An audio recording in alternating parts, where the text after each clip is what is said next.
Episode 98. We're moving on up. I went to get my hair cut, but the place was crowded and there was a line out the door. Yeah, so I found myself standing at the barber queue. Yeah, that sucked. Hello, and welcome to the 10 Minute Off-Road Podcast. I'm your host, Nikki G. I'm here to inform, entertain, and delight your ear holes with all things off-road for the next 10 minutes or so. Why 10 minutes?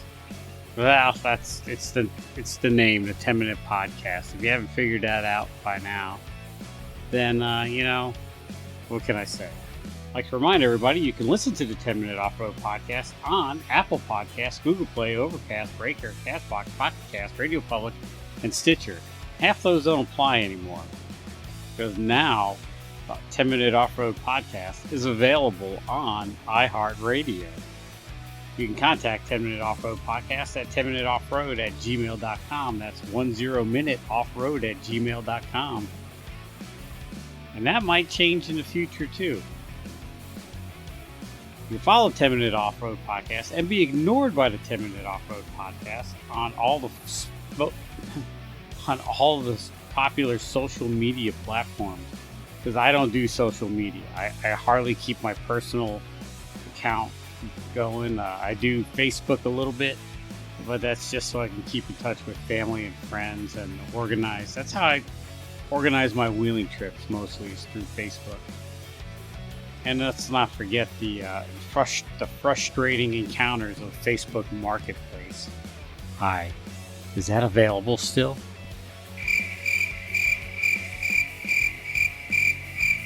Alright, so now we got all the boilerplate and legal mumbo jumbo out of the way. This week I want to talk about, didn't really prepare anything once again. I just turn the microphone on and just spew whatever comes out of my mind. And it's raw talent, I tell you. I'm spewing raw talent. As I mentioned last podcast, I did a Google search and kind of redefined where you can listen to podcasts on, and I found out that you listen to the 10-Minute Off-Road Podcast on Apple, Spotify, Listen Notes, Amazon Music, Repanic, and Podcast. And of course, iHeartRadio now has accepted us. We're moving on up to the big time. I found during a Google search, I found that we are the 6th most popular off-road podcast, which I do not believe that in the slightest bit. I think it's just an algorithm. They just pulled that up. Jeep Talk Show is not even on this list at all, and that's like the #1 podcast. Although it says Jeep, not off-road, but it's off-road related. So I don't put stock in it, but I got a very big kick out of it. We're the 6th most popular podcast on the algorithm. All right, and nice segue. Speaking about the 10-Minute Off-Road Podcast, or the Jeep Talk Show podcast, Tony, the guy who produces the show and I guess owns it, I'm not sure what his title would be, but he's the guy that started the Jeep Talk Show way back when it was the XJ Talk Show. I've been communicating and following him for a long time. We actually met once last year, and a very nice guy, love him to death. But he reached out and contacted me and asked me if I had a website for the 10-Minute Off-Road Podcast. And I said no. And he proceeded to instruct me on how to start the 10-Minute Off-Road Podcast website. Got a domain name for it, and he made a website. And I tried to update it, and I've been all weekend, I have messed around. I must have spent about 6 hours total trying to update this website and found out that I am not tech savvy. I don't know what the hell I was doing. I couldn't figure anything out. But anyhow, he set up the website for me. Check it out, 10-Minute Off-Road Podcast. It's very crude. It's not the final website, but it's getting there. And along with that, I think I'm going to get the 10-Minute Off-Road Podcast email. So it'll have its own at 10minuteoffroadpodcast.com. Tony graciously offered to instruct me on how to create the website or maintain the website. I'm not exactly sure what he does for a living. I know he does IT work and works with computers. So he's very more, he know more than I do about stuff like this. Computers, I don't know, other than looking up porn and buying stuff on eBay, I don't really know too much about them. All right, and there's no good segue from that, so I'm just going to go out and say it. New to the show, I purchased a 97 TJ last week or the week before. A friend of mine was selling it dirt cheap. I couldn't pass it up. I wasn't really in the market for another vehicle, and let alone a Wrangler. Wranglers, I think they're cool. I think they're nice. I have nothing against them, but they don't really fit my style. I love to go off-roading and camping. I can lay down and fit perfect across the back seat of an XJ. XJ fits the bill. I like the hard shell. It gives me a little bit of confidence in a rollover. Although the roll bar in a Jeep, I've seen Jeeps roll over. I've seen XJs roll over. Nothing really ever bad happens. Although the unibody of the XJ is a little bit more fragile than the frame and tub of the Wrangler. Going down a rabbit hole. Friend was selling the TJ.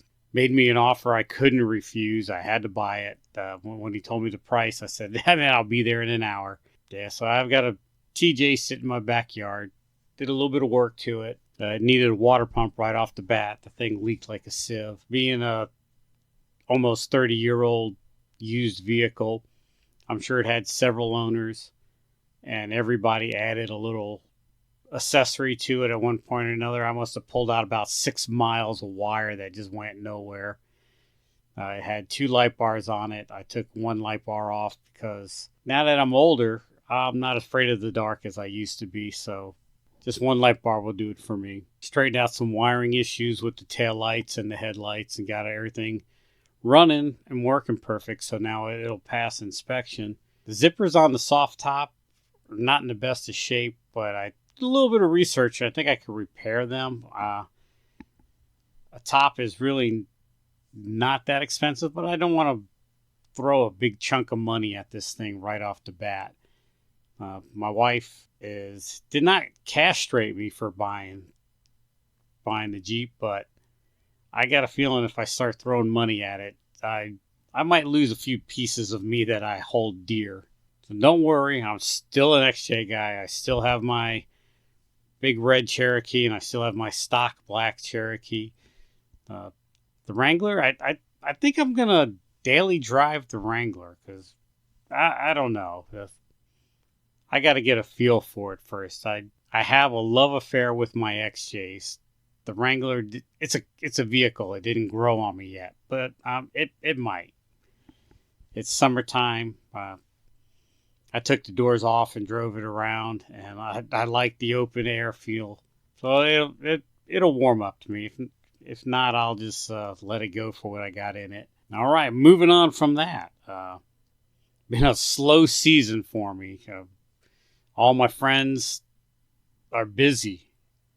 I have not been to Uwharrie yet this year. It's almost the end of May, and usually by now I've been to Uwharrie about a dozen times. I was going to go last week, got busy doing other things, couldn't go. I might go this weekend if there's nothing going on. Haven't been exploring any Forest Service roads. My friends that I usually go with, they're not too fond of camping in the summertime. Me, it doesn't really bother me that much. Since I discovered a hammock, it's cool sleeping at night. To find a nice shady place, hang up the hammock, and I'm good for the night. Bugs bother me just the same as everybody else. I just learned to live with them. And chemical warfare, man. DEET, all kinds of chemicals you can spray all over your body to kill the bugs, to keep them away. And I have a few Jeep events planned. June 7th is the first one, the Maggie Valley Jeep Invasion. And then in July, the Southwest Virginia Jeep Invasion. I want to go up there and check that out. And then in August, actually the beginning of August, the Toledo Jeep Fest, which I've signed up for and paid to be in part of their Overland exhibit. They set a piece of a park aside. Jeeps can go there. Overlanding vehicle Jeeps can go there and set up camp. To me, it's a cheap way to spend the weekend in Toledo. The hotels are pretty pricey. Last year when I went, I slept in my car. I drove there, slept in the car the night before, just outside of Toledo. Went to the Toledo Jeep Fest and left that night. Drove halfway home, parked in a rest area, and slept in the car again. It wasn't bad. I'm the kind of person that could I sleep anywhere. I could sleep standing up if I had to. So it wasn't bad and I enjoyed it. But the first year I was in part of their camping exhibit they had. Matter of fact, I was the only person tent camping. They had the Overland section, and then on the other side of the park, they had tent camping. I signed up for the tent camping, and I was the only person there, which was kind of nice because those of you that know me know it's a nice way to say it. I don't like people. That's kind of strong, but I enjoy being by myself. I like to be alone a lot. I guess growing up in a small house with 3 brothers, I enjoy my alone time. So being camping alone in the park I dug it. I kind of like it. Being part of the Overland exhibit, they were kind of packed in a little bit tighter. I think they only had like 10 spaces. I'll be a little tighter. I'll be around people. Not too bad. I'm looking forward to meeting. And what I found out at the Toledo Jeep Fest, all the Jeepers there, everybody's friendly. It seems like we're a family. I went out and talked to people. I won't say I got attitude, but all the kind of rude people that just don't want to be bothered with seemed to be locals that were just there because it was a festival. They didn't really, not Jeep owners. And then after the Toledo Jeep Fest, the Great Smoky Mountain Jeep Invasion. I don't know if I'm going to go to that this year. I had a bad experience last year. I drove all the ways down there. Spent 2 days getting there. I drove about 3/4 of the way. Found a nice camping spot right on the edge of the Smoky Mountains. Spent the night. Had a great time. Beautiful campsite. Got up, drove the rest of the way to Pigeon Forge to the event. And I could not find a place to park. I drove around for 2 hours trying to find a place to park. Couldn't park. I just finally got frustrated and said, you know what? I'm out. Peace out. Goodbye. Started driving home. Got about, I'd say, halfway home from Pigeon Forge, and the transmission blew out on the Jeep. I had to limp it home. I could go through back roads. I could get it up to about 45 miles an hour. Any faster than that, and the transmission started slipping real bad. So, so I limped it home.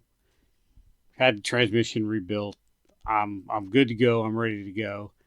But I don't know. It just seemed like so many people. And Pigeon Forge is not a real big place, and it was just really crowded. I haven't said no to it yet, but I haven't said yes. So I'm still up in the air. If I can't find anything better to do, I might drive up there. But I will, instead of spending the night on the way there, I think I will drive there, get there in the middle of the night to find a parking space and spend the night in my Jeep in the parking space. But I've rambled on long enough. I think I'm going to call it a 10-minute off-road podcast. Instead of saying it's a podcast for the off-road or short attention span, I'm going to say 10-minute off-road podcast. It's a podcast about nothing. That's what it is. I'll just be rambling on for 10 minutes. All right, till next time, this is Nicky G saying, wheel what you got and be happy.